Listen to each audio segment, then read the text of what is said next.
www.decisionmakers.com. I'd now like to introduce you to today's presenter, Sheri Weppel. Sheri is Director of Innovation and Strategy at GP Strategies and has over 18 years experience in innovative training design and development. In her current role, she has transitioned that knowledge to a more holistic approach to how we best support our customers through account management, how we be innovative in everything we do, and how we support a long-term strategy for ourselves, our customers, and those they serve.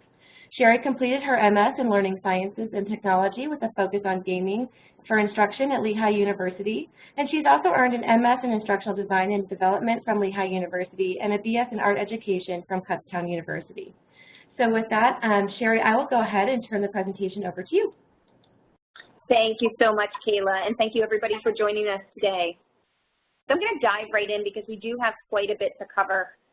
This is just briefly the agenda and the individuals that we're going to be discussing, those human analog connectors that you need in your digital transformation. So it's going to be your change agent, your coach, your data, the decision makers, and the leaders. So let's jump right in. This is me, so just in case you were wondering about the person behind the voice on the phone, but Kayla's already done an introduction for me, so I'm just going to skip right on ahead. When we talk about digital transformation is one of those things that I love and hate at the same time. I love it because it's a great idea and it's a great concept and strategy, and I wish more people employed all of the technologies that we have at our fingertips and all of the things that we can do with that knowledge and that data. What I hate about it is the fact that it's become this buzzword, and I don't think that people always know what it means. So here's just a brief definition of digital transformation. But really what it is it's employing new and innovative digital technologies to make better decisions, to make things run faster, to make things run more efficiently, to just be better at everything it is that we do. Now, what a lot of people think about when they see digital transformation is this. And I'll tell you just a candid story that I showed this slide deck to a couple of the people that I work with, and they had a very, very adverse reaction to this slide. But I bring it up because this might be what's in the people in your organization's head as you start talking about digital transformation. Whether you're talking about digital transformation in a factory of some sort, you have humans there who are thinking that they're going to get replaced by a robot. Whether you're talking about training development, you have facilitators and instructors who are thinking that they're going to get replaced by just online content. And it runs the gamut in between. Really, that's not what we're talking about at all. It's not that all these human beings are going to be replaced by robots. What it means is that we're going to be able to have greater efficiency, that we're going to be able to make decisions based on actual data, and to be able to leverage that data in a meaningful way. This is going to help us continuously improve and do things better, and it's going to help us capture that return on investment so that we can make that next investment in our organization, in our customers, and in our people.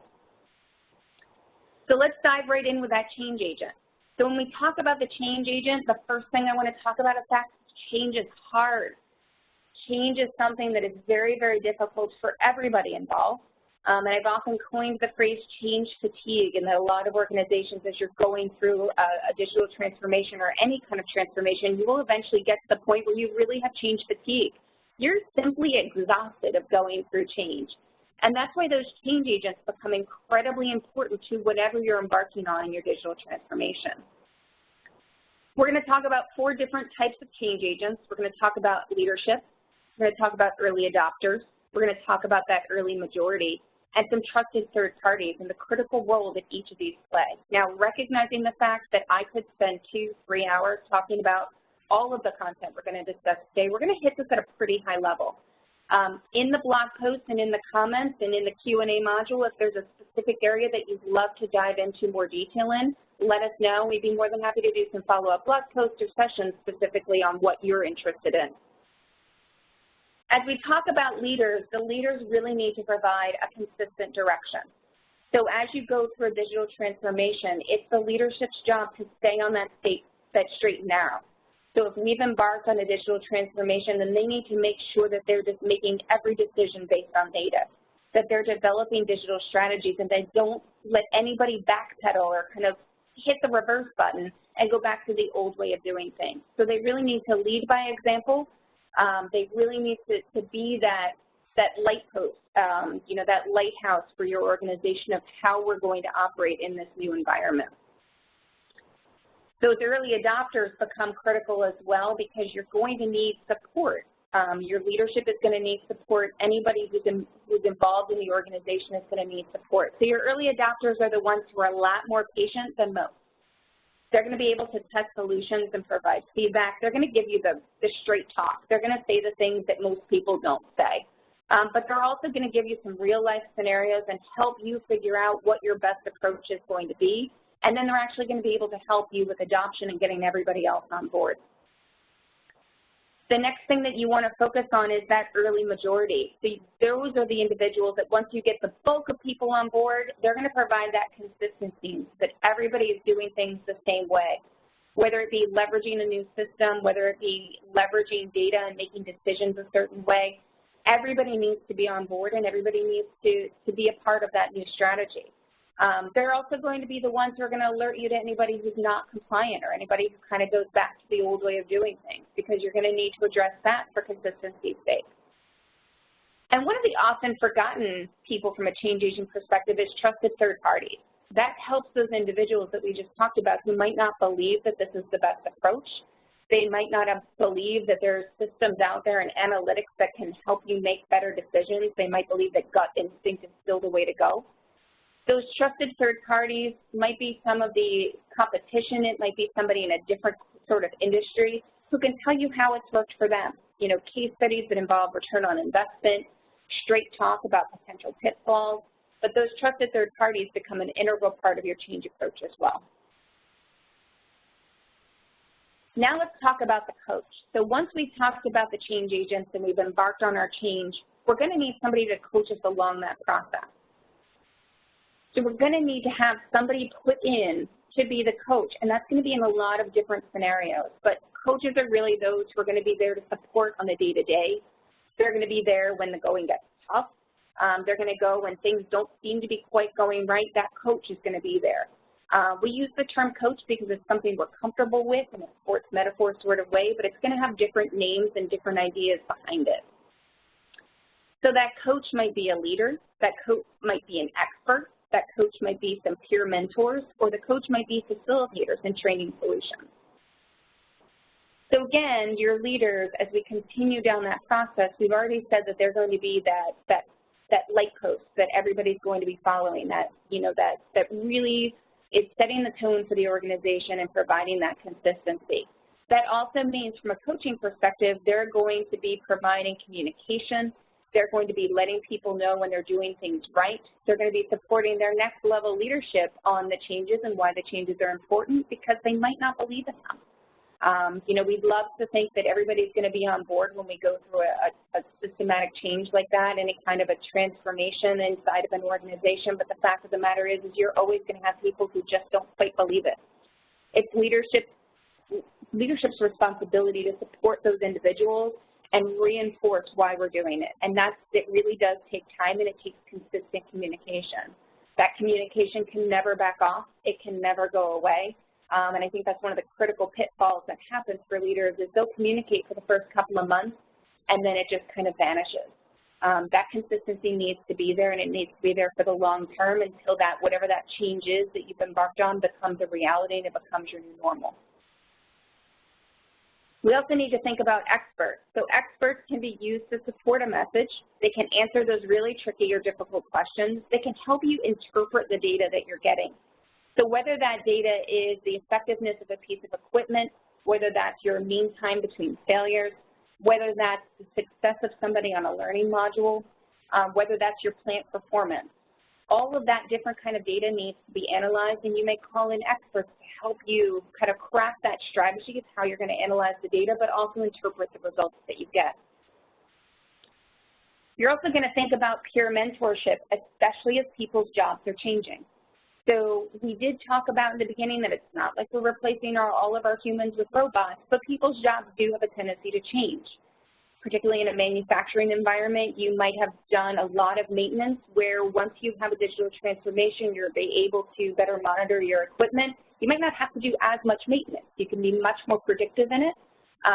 Whereas from a training side of the house, you may have facilitators and you may have people who've been supporting, and that's their day-to-day responsibility, and that might become more of a virtual sort of a experience. It it might be more of an on-the-job experience.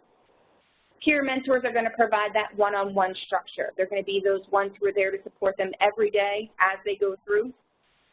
And they're going to provide new in-house expertise to any of your new hires who are coming on board. We also want to talk about those facilitators because we do see digital transformation recommended a lot within a learning and development space.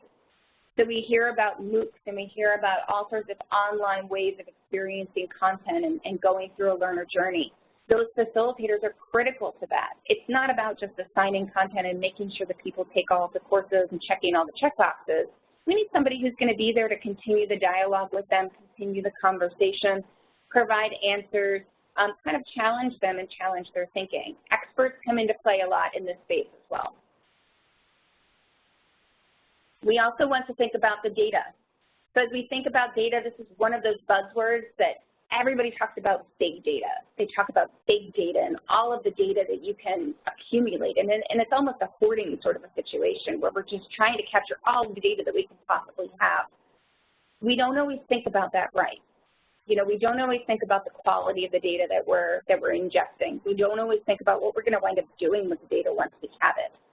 This is something that from an L&D perspective I used to see years ago of once we could start capturing more than just pass or fail of an online module, we started to want to capture everything we possibly could, but then we never did anything with it. It was just this data that sat out on the LMS. So as we think about data, we want to think again about leaders. We want to think about analysts. We want to think about the people who are doing the data entry, and we want to think about data quality. As we think about leaders, again, they need to be able to leverage and they need to be consistent in leveraging data in all measurements. So again, we have to make sure that we're not making decisions on a whim. We need to make sure that we're using all the information that's at our fingertips because that provides support for why we're doing things differently. We need to utilize systems for reporting and metrics. This is probably what I think is a classic mistake from a digital transformation perspective is we spend a lot of time and money importing new systems and putting new systems into our organization. All of these systems have very robust reporting and analytic capabilities, but we default to, well, let's just export an Excel spreadsheet and we'll just manipulate that data and then we'll put it into a PowerPoint and we'll go through the content like that. It's really reducing a lot of the effectiveness that you have from your digital transformation. So if you're asking people to report out on data, use the systems that you've put in place, use the analytics that you've had in place for that reporting. And then we also want to think about tying data to compensation and promotion. So if we have a lot of data on the effectiveness of a particular team, if we have data on how an individual is performing, let's use that data to back up what we do around compensation and promotion. So a lot of this would tie to a sales force, but it also might apply to a lot of other roles as well. When we think about those analysts, we want to think about what those analysts are doing. So we want to make sure that as we have analysts who are making decisions and doing reports that they're leveraging the data properly, making sure that you're not drawing ineffective conclusions or non-factual conclusions.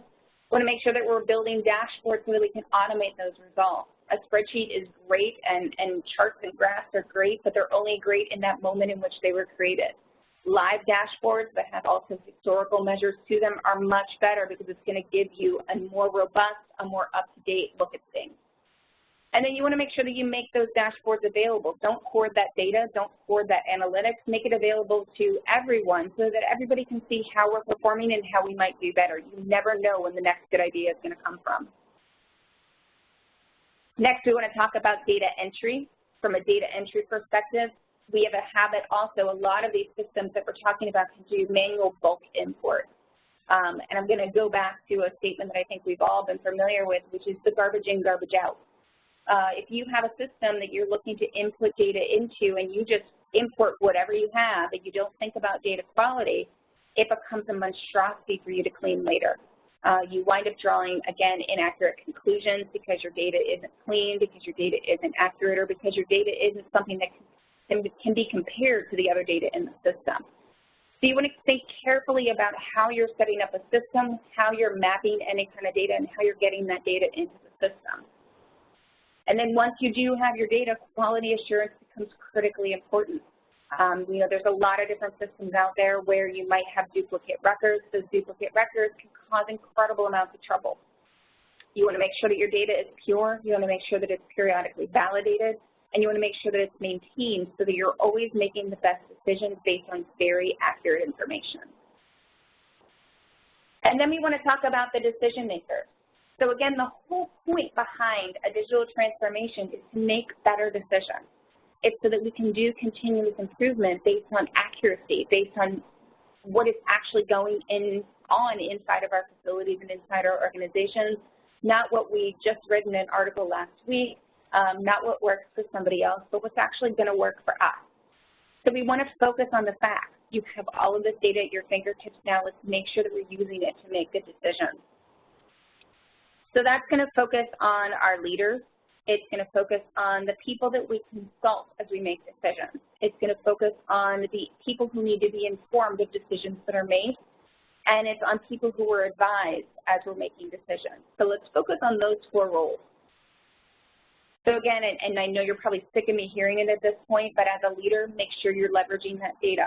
It's one of the critical pitfalls that we have is that as leaders, you know, we trust our gut instinct. We trust what we know. We trust our history with an organization or with a particular subject.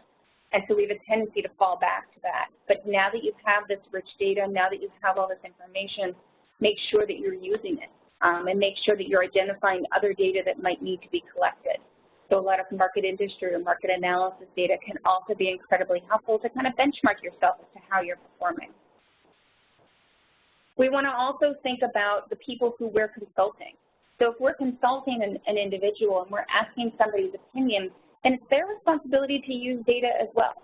Ideally, if they're using the same data source that we are and we're comparing the same results and having conversations about that, that's going to be the best. But sometimes we might get data from other places. We just want to make sure that every piece of data that we analyze and every piece of information that we incorporate into our decision-making process is valid and accurate. And we want to make sure that we're leaving that emotion and any kind of non-data-based decision-making out. So this is where we really have to start holding each other accountable, that as somebody starts to express an idea, we need to make sure that we're going back and making sure that it does honestly make sense.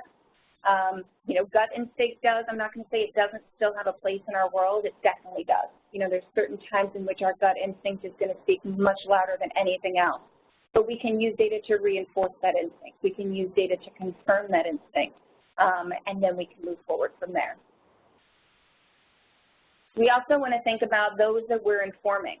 So if we're informing somebody of a decision, we want to make sure that we're providing them with the information that we use to make that decision. So we want to allow them to review that data and encourage them to review it before they start objecting. We want to make sure that they can request detailed data if needed. So gone are the days where we can just make sure that we express this is the decision that's making and we just expect everybody to comply. We can't do that anymore. You know, it's not necessary to do. It honestly was never a good idea to do, and people just won't tolerate it anymore. So we need to make sure that we're giving people the background of why we got to the decision, what data we use and what information we use, and why it's important. And then we can also go through and recommend additional data sources as needed. Lastly, as we start to look at individuals who are advised, we need to make sure that they're trusting the decisions that were made. And trust does come into it quite a bit. And that's where it goes back to making sure that your data is accurate, making sure that your data is valid, because there's nothing worse than making a decision and saying, well, you know, I made it based on X, Y, and Z, and then having somebody prove you wrong because your data wasn't right. Make sure that you're using everything, every decision that you make and everything that you communicate is aligned to your strategic direction. Make sure that you abide by the direction that's provided and make sure that everybody's aligned. This is a great opportunity in this new world of digital transformation to keep everybody focused on a consistent path, focused on a future path that's really mapped to where you currently are, where you want to go, and how you're going to get there. And lastly, we're going to talk about the leaders. So you may have picked up on the fact that every time we got to a section, leadership was a critical role. The leadership is huge around big data, and that's mainly because a lot of the systems and tools that we're putting in place from digital transformation perspective are capital intense. We're spending a lot of money to put these systems in place. They're going to be taking a lot for our organization to go through that change and then experience that change fatigue I discussed. But they're really going to be transformational. They're really going to be something that changes our organization, changes the way that we do business, and changes things for our end customer or end user. So we want to make sure that we are big data leaders as we're working inside our organization. And so like I said before, just a quick recap, our leaders are change agents.